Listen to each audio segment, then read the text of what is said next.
Vamos iniciar a nossa nona aula na nossa matéria de análise do livro de Filipenses. Nessa aula, irmãos, nós vamos concluir a nossa análise do capítulo 2. Nós veremos dos versículos 19 a 30. Mas como a gente tem feito, vamos aqui lembrar do que nós vimos na aula passada, ok? Em primeiro lugar, nós vimos os versículos, que nos versículos 12 e 13, o apóstolo Paulo, ele fala ali, ele vai aplicar o exemplo que ele acabou de dar a respeito do Senhor Jesus Cristo. Então, qual foi o exemplo do Senhor Jesus? Ele não colocou os seus próprios interesses como algo em que ele deveria se apegar, mas ele pensou na necessidade daqueles que ele amava. Então, esse foi um ato de obediência do Senhor Jesus Cristo, um ato de humilhação a serviço de outros. Então, o apóstolo Paulo vai aplicar isso, dizendo para aquele povo da igreja de Filipos e, consequentemente, para nós, certo? Que, assim como Jesus Cristo fez, nós também precisamos ser assim. Precisamos cumprir este ato de obediência. E ele considera isso como algo como desenvolvimento da salvação. À medida que você pensa no outro, que você coloca as necessidades dos outros acima dos seus próprios interesses, você está desenvolvendo a sua salvação, porque você está conectando-se à mesma coisa que o Senhor Jesus Cristo fez, ok? Então, Filipenses capítulo 2, no versículo 13, ele diz o seguinte: porque Deus é quem efetua em vós tanto querer como realizar, segundo a sua boa vontade. Então, o que o apóstolo Paulo está dizendo aqui? Que muito embora a salvação seja algo que você desenvolve, mas você precisa entender que ela é um ato da soberania de Deus. É Deus quem coloca em nós esse desejo e a realização do desenvolvimento da nossa salvação, ok?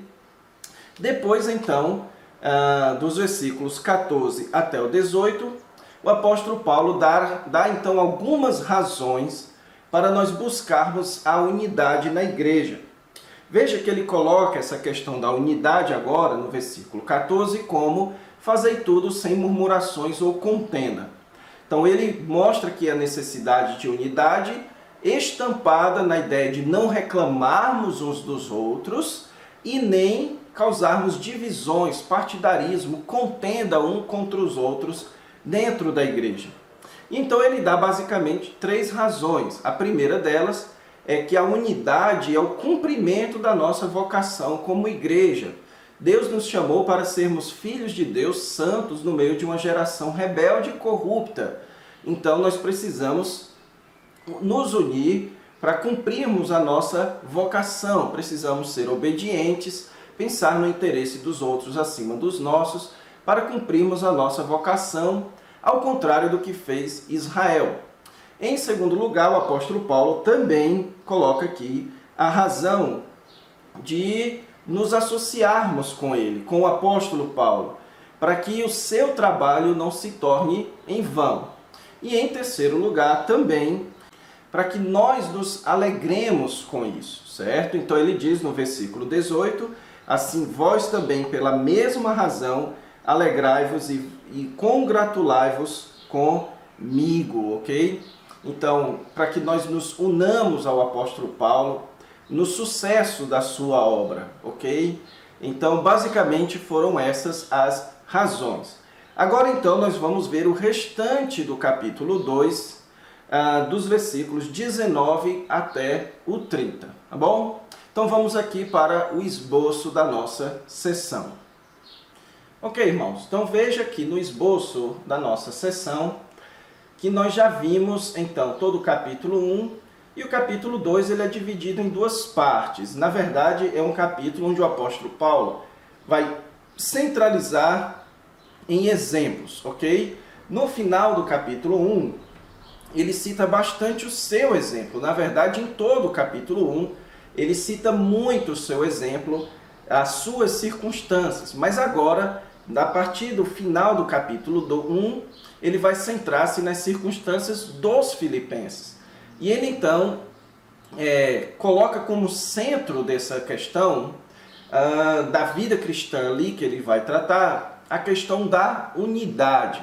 Então ele quer trabalhar que aquela igreja se torne uma igreja mais unida, ok? E essa união, ela vem por meio do exemplo do Senhor Jesus Cristo. O exemplo de Cristo de não permitir que os seus interesses pessoais sejam superiores às necessidades dos outros. Ele não faz dos seus direitos como algo em que ele deveria se apegar, mas ele se esvazia para servir a outros. Assim também deve ser a postura dentro da igreja, se a igreja quiser viver em unidade. Então, nos primeiros 5 versículos, nos primeiros 4 versículos do capítulo 2, é isso que Paulo enfatiza, ok? A necessidade de não termos cada um o que é propriamente nosso, não queremos ou considerarmos, na verdade, considerarmos os outros ou os interesses dos outros como superiores aos nossos próprios interesses, ok? Então, o apóstolo Paulo fala, em primeiro lugar, do versículo 27 do capítulo 1 até o capítulo 2, versículo 18, de permanecer unido de acordo com o exemplo de Cristo. E agora, dos versículos 19 a 30, ele vai dar mais 2 exemplos de unidade cristã. Ou, na verdade, 2 exemplos de pessoas que pensam no corpo, que pensam na família, que pensam na igreja, acima de seus interesses pessoais. No caso, Timóteo e Epafrodito. Então, eu disse a vocês, irmãos, na introdução da nossa carta, na introdução da análise desse livro, que um dos propósitos de Paulo com essa carta era recomendar a Timóteo e a Epafrodito. E aí explicar para os irmãos por que ele estava enviando Epafrodito ao invés de Timóteo para aquela igreja. Então o apóstolo Paulo decide fazer isso dentro de um contexto em que a ideia é pensar mais na necessidade dos outros do que nos seus próprios interesses, ok? Então esse é o grande assunto aqui, o assunto da unidade, de você pensar mais no corpo do que no próprio indivíduo, ou em você mesmo, o próprio indivíduo. Então o apóstolo Paulo coloca essa recomendação dentro desse contexto, mostrando Timóteo e Epafrodito como sendo 2 exemplos de pessoas que pensam mais no bem da comunidade do que no seu próprio interesse, ok? Então aqui para preparar aquele povo a não pensar apenas em si, mas a pensar em homens como Timóteo, homens como Epafrodito, pessoas como Paulo, enfim, pensar na necessidade do corpo ao invés de seus interesses pessoais, ok? Então por isso é que Paulo coloca estes 2 exemplos, esses 2 casos, ele vai recomendar a Timóteo e a Epafrodito, colocando eles como exemplos disso que ele tem ensinado por todo o capítulo 2. Então, em primeiro lugar, irmãos, dos versículos 19 ao 24, o assunto é Timóteo, ok? Então, esse texto ele é dividido claramente em 2 partes, onde dos versículos 19 a 24 ele trata sobre Timóteo, e dos versículos 25 a 30 ele vai falar de Epafrodito. Então, claramente você percebe essas 2 seções aqui, essas duas partes distintas dentro desse trecho de 19 a 30. E do 19 ao 24, então, o assunto é Timóteo, ok? Então veja que o versículo 19, ele começa dizendo, espero, porém, ok? Então, sempre é importante, irmãos, a gente prestar atenção nas partículas, nas conjunções, ok? Então, as conjunções são cruciais para que a gente entenda o contexto e o fluxo do raciocínio durante a nossa análise. Então, quando você viu uma expressão como porém, também, certo? Portanto, entretanto, sempre dê atenção a isso, ok?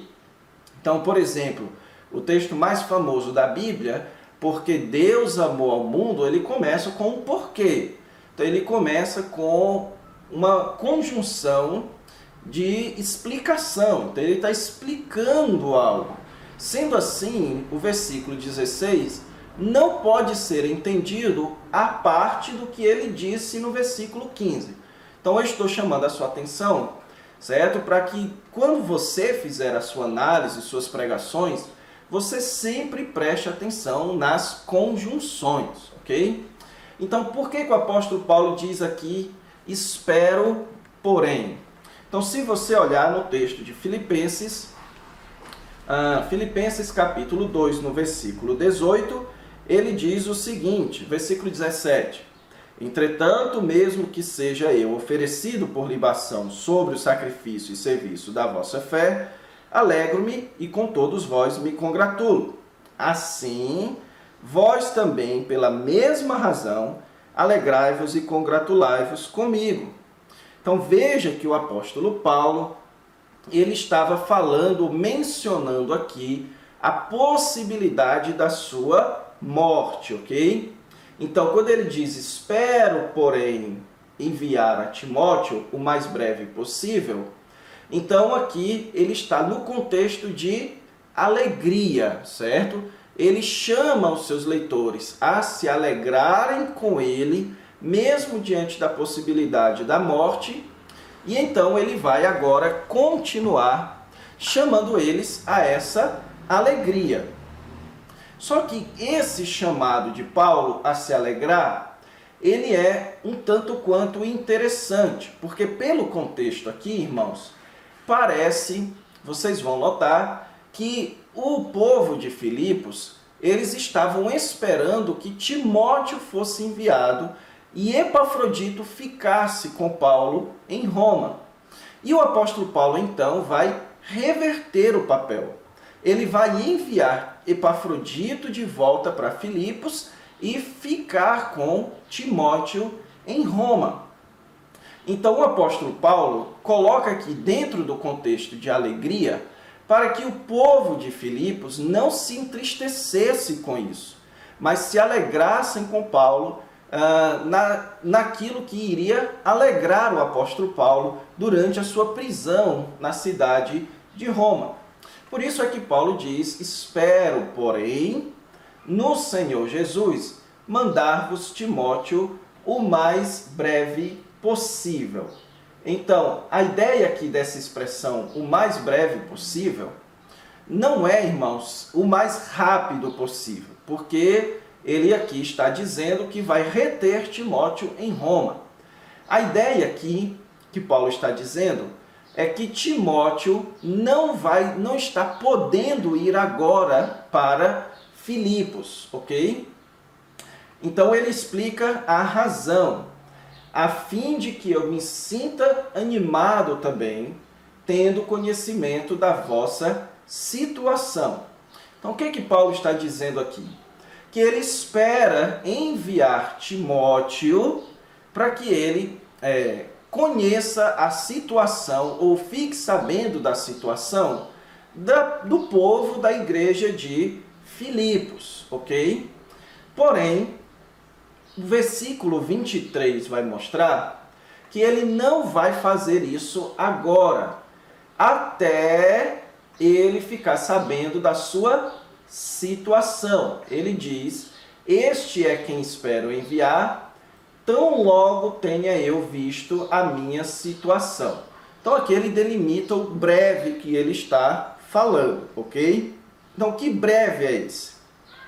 É até que ele fique conhecendo a situação dele, se ele vai morrer ou se ele vai viver.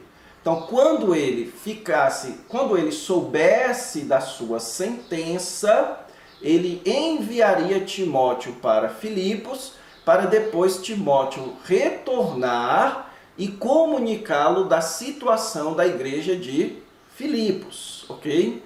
Então, este era o plano do apóstolo Paulo para Timóteo.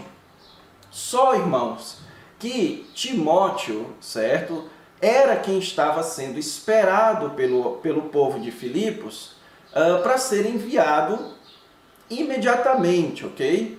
E por isso o apóstolo Paulo, então, ele vai recomendar aqui a Timóteo. Ele vai preparar o povo para reconhecer a necessidade de esperar que Timóteo não vá naquele momento, mas também, quando Timóteo for, eles darem a devida honra a Timóteo. E como é que ele descreve, então, aqui Timóteo? Ele fala 3 coisas, versículos 20, 21 e 22, a respeito de Timóteo. Em primeiro lugar, a ninguém tenho de igual sentimento. Essa expressão aqui, irmãos, igual sentimento, é paralela ao que ele utilizou no versículo 5. Tendes o mesmo sentimento que houve também em Cristo Jesus.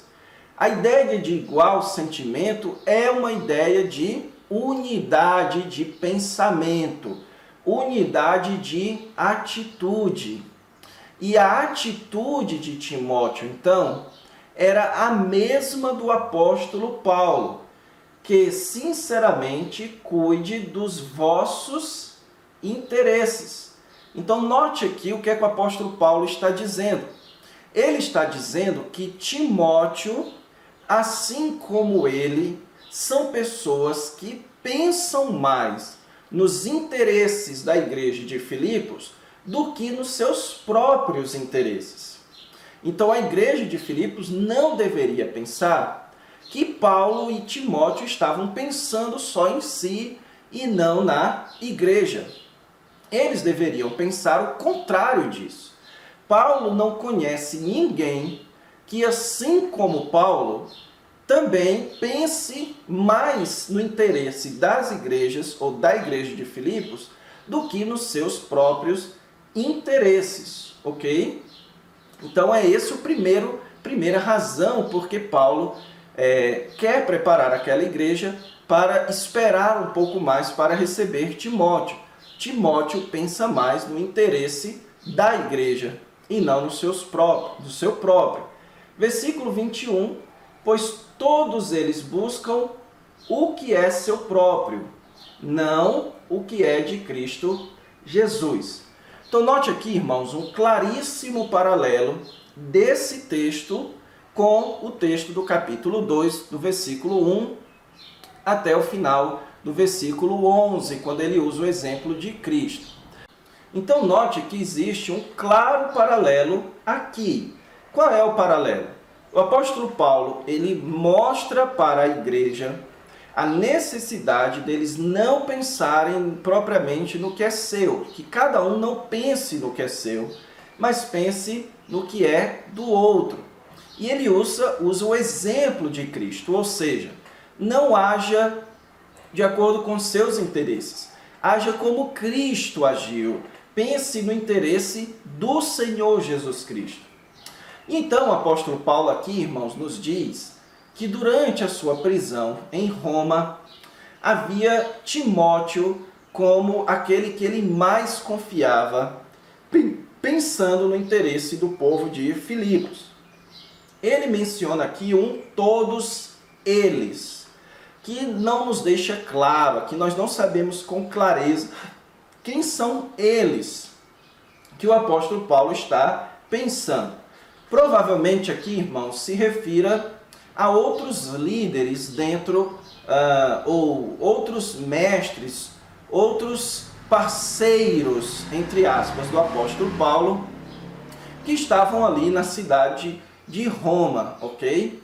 Alguns deles o apóstolo Paulo sabia que pregavam por amor, outros pregavam por inveja, como o capítulo 1 mostra.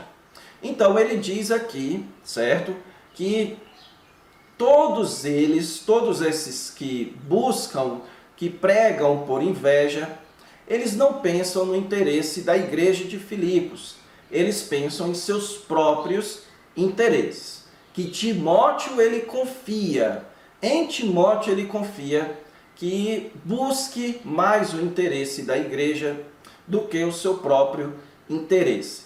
Então, a segunda razão que o apóstolo Paulo dá aqui, certo, é que Timóteo ele é o único confiável, é o único que ele pode confiar, que busca o interesse de Cristo e não o seu. E o versículo 22 diz lá: e conheceis o seu caráter provado, pois serviu ao Evangelho junto comigo como filho a pai. Então eu quero enfatizar essas duas expressões. Em primeiro lugar, o apóstolo Paulo diz lá que o povo de Filipos conhece o caráter provado de Timóteo. Então, Timóteo já havia exibido seu caráter, as pessoas conheciam Timóteo. Nós sabemos pelo livro de Atos, irmãos, que Timóteo fez parte da equipe que começou a igreja em Filipos. Então, os filipenses conheciam Timóteo de uma longa data, ok? Então, havia conhecimento daquela igreja quanto a Timóteo, especialmente quanto ao seu caráter. E o caráter de Timóteo foi expresso por ter servido com Paulo como um servo, e a expressãozinha traduzida aqui como filho ao pai, na verdade, literalmente, deveria ser como um servo querido. Ele serviu como um servo querido junto de Paulo. E aquela igreja sabia disso. Por isso é que ele conclui no versículo 23. Este é quem eu espero enviar. Então, resumindo aqui o argumento do apóstolo Paulo. Ele diz o seguinte: olha, eu não vou enviar a Timóteo agora. Eu vou enviar a Timóteo o mais breve possível, tão logo eu saiba o que vai acontecer comigo. Quando eu souber o que vai acontecer comigo, então eu enviarei Timóteo. Mas saibam e lembrem-se que Timóteo ele é alguém que pensa mais no interesse de Cristo, mais no interesse de vocês, mais em servir ao Evangelho do que nos seus próprios interesses. Então, o povo de Filipos precisava esperar e se alegrar com Paulo, por permitir então que Timóteo ficasse com Paulo durante esse período, e então está pronto para esperar e recebê-lo no futuro. Mas o versículo 24 nos diz que o apóstolo Paulo, ele diz o seguinte: estou persuadido no Senhor de que também eu mesmo brevemente irei. Então você nota que o apóstolo Paulo aqui, irmãos, ele não tinha, certo, tanta convicção. Então, no capítulo 1, eu comentei com vocês aqui que era possível que Paulo tivesse tido algum tipo de revelação quanto ao seu futuro. Pode ser aqui que isso esteja se manifestando, certo? Ele está persuadido que também eu mesmo brevemente irei. Mas pelo que nós temos visto aqui, o mais provável é que aqui o apóstolo Paulo está manifestando uma confiança grande e não manifestando uma certeza. Porque em outros trechos ele deixa claro que não tem tanta certeza assim quanto ao seu futuro, como o próprio versículo 23. Tão logo tenha eu visto a minha situação, ok? Então ele diz que confia muito que será solto. É essa a ideia. Ele vai enviar Timóteo depois que ele souber, mas ele confia muito de que será solto e ele mesmo irá, então, junto com Timóteo. Agora, então, dos versículos 25 a 30, o apóstolo Paulo vai falar sobre Epafrodito. E note aqui a conjunção, ó, julguei, todavia, necessário mandar até vós Epafrodito. Então, note o todavia, que concorda com a interpretação que nós temos dado. O que ele diz? Não vou enviar Timóteo agora, só depois que eu souber da minha situação. Mas eu julguei então todavia, enviar até vocês Epafrodito, certo? E o texto aqui nos mostra, irmãos, o seguinte, que eles haviam enviado, o povo de Filipos havia enviado Epafrodito para suprir socorro ao apóstolo Paulo. Então, olha só no versículo 30, quando diz o seguinte, visto que, por causa da obra de Cristo, chegou ele às portas da morte e se dispôs a dar a própria vida para suprir a vossa carência de socorro para comigo. Então, o que é que nós sabemos? Que o povo de Filipos enviou Epafrodito a Roma para socorrer, ou para ficar com o apóstolo Paulo lá. Então, parece então que eles enviaram Epafrodito esperando que Paulo enviasse a Timóteo até eles. Paulo então vai reverter a ordem. Ele vai segurar a Timóteo e mandar de volta a Epafrodito. E para fazer isso, então, irmãos, ele tanto precisou recomendar a Timóteo e agora ele vai recomendar a Epafrodito.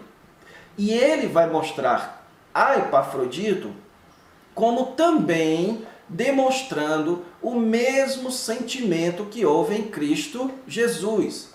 Também demonstrando que pensa mais nos interesses da igreja de Filipos do que nos seus próprios interesses. Veja o que é que ele diz aqui. Epafrodito, ele é meu irmão, cooperador e companheiro de lutas, e por outro, vosso mensageiro e vosso auxiliar nas minhas necessidades. Então, o que o apóstolo Paulo está dizendo aqui? Que Epafrodito, ele é uma pessoa tanto do interesse de Paulo, quanto do interesse da igreja de Filipos. Do interesse de Paulo, ele é um cooperador e companheiro de lutas. E a ideia aqui, irmãos, a forma presente em que Paulo usa os verbos, é como se Paulo estivesse dizendo que Epafrodito estava sendo aquilo naquele momento. Então, Epafrodito estava sendo muito útil a Paulo naquele momento da prisão. Mas ele também, ao mesmo tempo, é um mensageiro, um enviado da igreja de Filipos e auxiliar da igreja de Filipos nas necessidades de Paulo. Então, Epafrodito era um parceiro de Paulo e um comissionado pela igreja de Filipos. E então, o versículo 26 até o 29, o apóstolo Paulo vai mostrar que Epafrodito, ele pensa e Paulo estão pensando mais no interesse da igreja. Então, Epafrodito, ele é um enviado da igreja para Paulo e ele estava ajudando Paulo naquela igreja ou naquela situação, mas os dois estavam pensando mais agora na igreja de Filipenses. Então, versículo 26 diz: visto que ele tinha saudade de todos vós, estava angustiado porque ouvistes que adoeceu. Então, o que provavelmente aconteceu aqui, irmãos? O que os estudiosos sugerem? Certo? Que no caminho para Roma, Epafrodito adoeceu. Por que as pessoas sugerem que foi no caminho? Porque o texto do versículo 26 diz, porque ouvistes que adoeceu. Então a ideia é que ele adoeceu e a notícia da doença logo chegou no ouvido dos filipenses. Então foi durante o caminho e Epafrodito deve ter então comunicado a alguém que estava indo a Filipos para comunicar à igreja. Certo? Então, ele adoeceu e a igreja ficou sabendo que ele adoeceu no caminho. E então, o versículo 27 diz, ele com efeito adoeceu mortalmente. Então, foi uma doença mortal, uma doença que ele poderia ter morrido. Mas o texto diz que Deus se compadeceu não apenas de Epafrodito trazendo-lhe a cura, mas do apóstolo Paulo para que ele não se entristecesse muito por causa disso. E então o apóstolo Paulo quer enviar de volta a Epafrodito para suprir essa carência que ficou na igreja. Então, provavelmente, a igreja não havia sabido o que tinha acontecido com Epafrodito, certo? Então, ele diz, eu vou mandar Epafrodito a vocês, versículo 28, para que, vendo-o novamente, vos alegreis e eu tenha menos tristeza. Então, note aqui, eu estou tomando a solução melhor para todo mundo. Eu vou me alegrar, eu vou ter menos tristeza, sabendo que vocês estão alegres. E vocês vão se alegrar sabendo que Epafrodito está bem. Então note aqui, irmãos, como Paulo e Epafrodito estão preocupados em alegrar aquela igreja. Estão preocupados nas necessidades daquela igreja. Então, versículo 29, ele conclui, recebei-o, pois, no Senhor com toda a alegria. Certo? Então, eles estavam esperando que Epafrodito ficasse e Timóteo viesse. Então, o apóstolo Paulo diz, eu quero, entretanto, que vocês se alegrem, sabendo que eu não vou enviar Timóteo agora. E quero que vocês se alegrem recebendo Epafrodito. Por quê? Porque estes são dois grandes exemplos de pessoas que pensam mais na comunidade do que em seus próprios exemplos. Estes são dois grandes exemplos de pessoas que pensam mais na necessidade dos outros do que nos seus próprios interesses. E é por isso que o versículo 29 nos diz, honrai sempre a homens como esse. Honrem, deem a devida honra a pessoas como Epafrodito e, consequentemente, também a Timóteo. A pessoas que pensam mais na necessidade do corpo do que nos seus próprios interesses. E a grande prova disso é que ele chegou às portas da morte por causa da obra de Cristo para suprir o interesse da igreja de Filipos. Então a igreja tinha o interesse de enviar mantimentos a Paulo. Ele esteve disposto a morrer para satisfazer o interesse da igreja, ok? Então aqui é uma grande prova de alguém que não coloca a sua vida acima do interesse da igreja. Então aqui então o que nós temos, irmãos, é o exemplo destes dois homens, que são modelos de pastores, de líderes, que pensam mais no interesse do corpo do que em seus projetos e interesses pessoais. E aqui, irmãos, fica muito fácil, então, tirar uma lição para nós. Timóteo e Epafrodito são dois líderes muito parecidos com o que somos nós, pastores, nos dias de hoje. Nós somos pastores de igrejas, certo? Uns já são bem queridos pela igreja, outros estão construindo esse relacionamento, mas enfim, você é pastor de uma igreja e a sua postura diante da igreja deve ser a mesma de Timóteo e a de Epafrodito. Não queira que a igreja lhe honre pelos seus talentos, pela sua capacidade. Queira que a igreja lhe honre pelo seu caráter e pelo seu amor a ela. Que a igreja saiba, conheça o seu caráter provado. Que a igreja conheça que você é alguém que pensa mais nas necessidades dela do que no seu próprio projeto pessoal. Eu já conheci pastores, irmãos, que conduzem a igreja a satisfazer os seus projetos pessoais. A igreja é apenas uma escada de satisfação para os seus projetos pessoais. E a igreja então é negligenciada. A igreja então é deixada de lado, ok? Os irmãos ficam sem pastoreio, ficam sem amor no meio deles. E isso não deve ser o nosso caso. As nossas igrejas, as igrejas que você pastoreia e lidera, o grupo de jovens, as crianças, as senhoras, os senhores da sua igreja, qualquer grupo de pessoas que você lidera, deixe muito claro para eles que você está ali para cuidar da necessidade deles. Não coloque o seu interesse acima do interesse da igreja, ok? Então, acima da necessidade da igreja.